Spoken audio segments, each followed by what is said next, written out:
Alright mga master, welcome back sa aking panibagong adventure. So bali andito tayo ngayon sa Barangay Libas. So bali dito ang spot natin at nauna na lamang ako dito para pag intro muna bago sumisid. So yung mga kasama natin, hihintayin pa natin sila. So maya maya nandito na yon.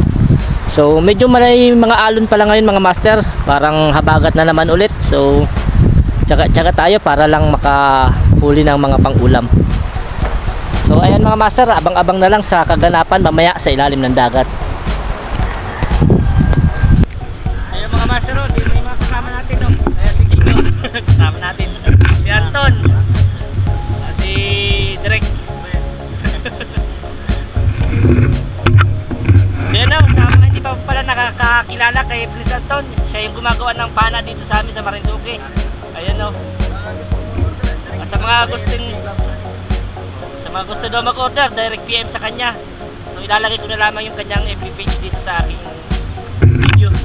Alright mga master, at ready to dive na kami. So tara, samahan ninyo kami sa aming panibagong adventure mga master sa ilalim ng dagat. At medyo may kalabuan nga ni ang tubig, pero kayang-kaya naman yan.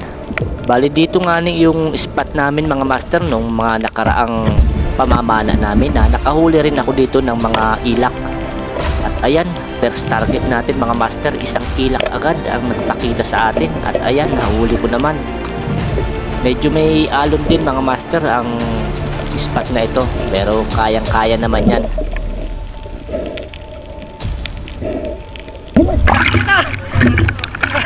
Hello?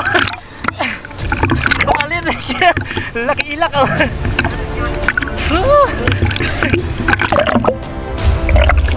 At yun mga master, yung isang kasama natin si King, nakahuli na siya ng malaking ilak.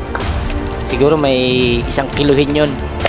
Tapos din sa banda rin may nakita nga ni akong isang manitis. Kaya ayan, binanatan ko na at nahuli naman mga master.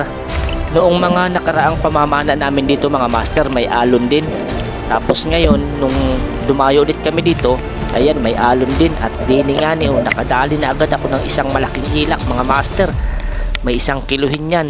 Bali dalawang magkasama ito mga master at huhulihin natin yung isa. Nandito lamang yun sa may paligid.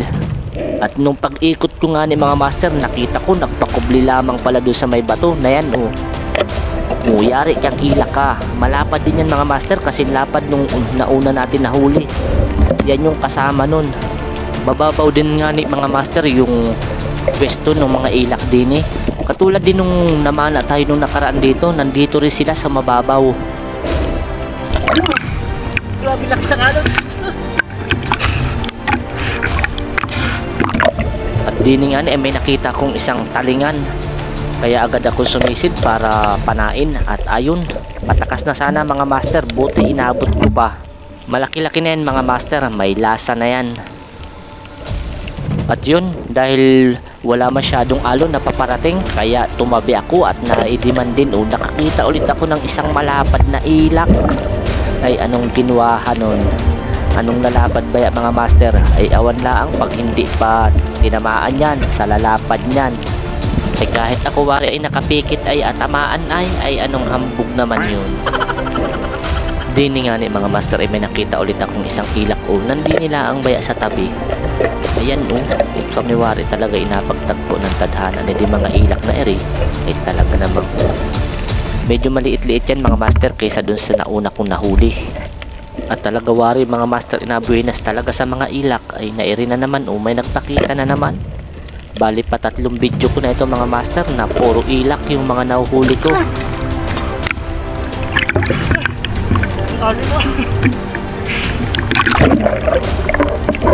At tingni pa kanina pa ako din sa tabi at hindi ako makalaot-laot at inapaghahampas nga ni ako ng alon din Pero pa man din mga master yung napaan ako kanina hindi ko pa naayos.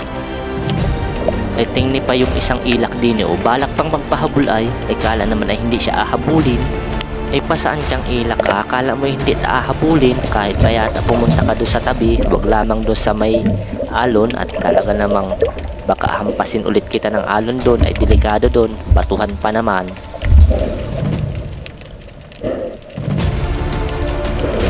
At At ayan mga master, halos magkakasabay na kami nung mga kasama ko at nagkaayaan na kami bumalik dun sa kung saan kami nag-umpisang mamana. At ayan, may nadaanan pa rin ako ditong isang ilak. At din nga ni mga master, sa pwesto na ere ay medyo malakas na ang agos, kaya ayan, nag-decide na kami bumalik na.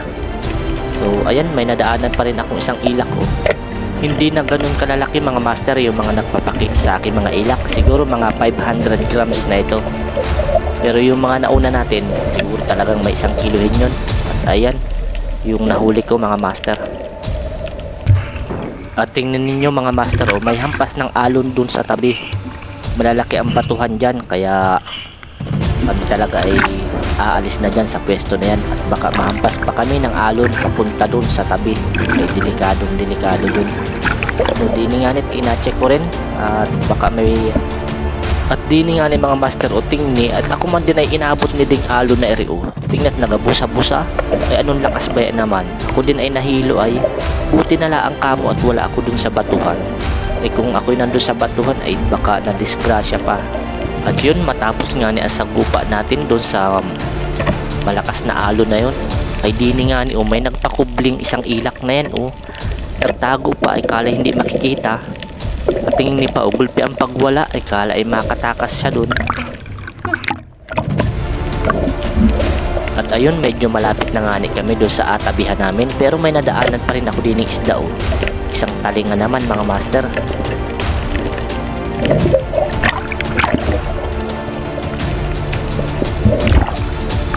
At din nga ni ako'y naahon din at baka may paparating na alon ay tabing-tabing pa naman na yung inalanguyan ko.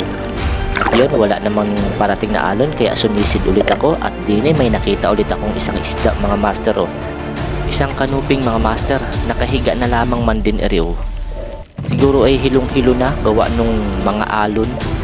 So ayan na pala mga master yung last target ko at malapit na rin kami sa tabi. At ayan mga master, ipapakita ko sa inyo yung mga nahuli naming isda.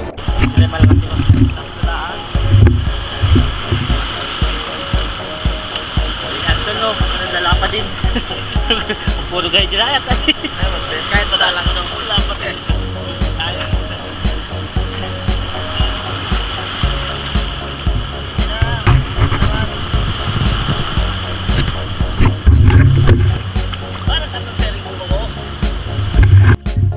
Dito nga ni mga master at alagay ko na doon sa lagayan ko ng isda. Ay tingni pa naman anong lalapad man din nung nahuli ko. Sobra-sobra naman mga master yan na pang-ulam, kaya yung iba ibebenta ko.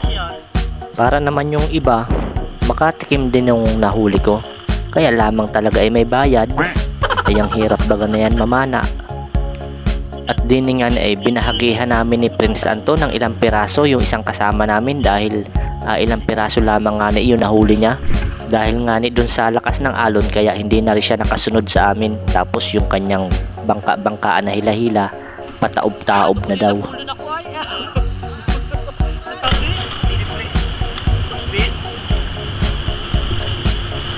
Sabi na ay ulam ito. Wala na yung direk-kire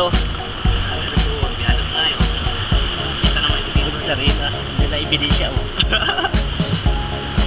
May samaral pa pala sa kapuyo rin Ihaw. Okay. Siyempre, lalaki ang dami pa. May anting mari sa puyo ay.